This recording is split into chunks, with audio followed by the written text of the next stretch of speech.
Hey guys, today I'm going to tell you how to fix MMS messaging requires your phone number on iPhone. If you're using any iPhone and you're trying to send MMS but you're having the issue that your MMS requires phone number, so let's see how can you fix the issue.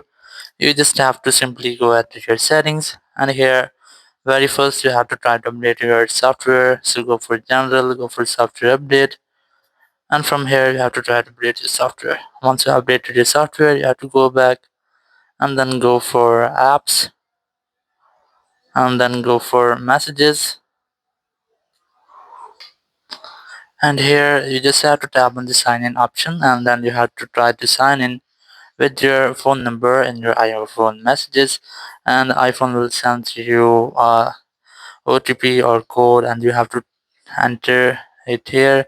And after that you can easily use MMS on your iPhone, or if you're having an issue, so you can try to contact with Apple Support.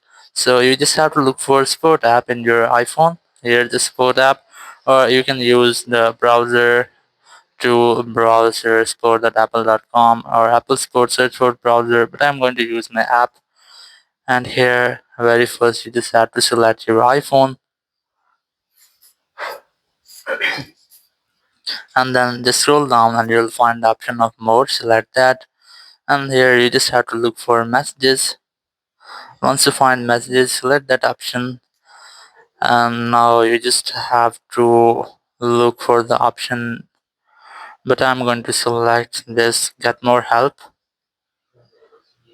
and then select callers, and now you will get a phone number. Now whenever you want to talk, you just have to dial this phone number and discuss about your issue with Apple support team member, and you will get official help from there. So in this way you can really fix your issue if you're having the issue that your MMS messages require your iPhone phone number. Thank you very much for watching the video. Until next video, bye bye.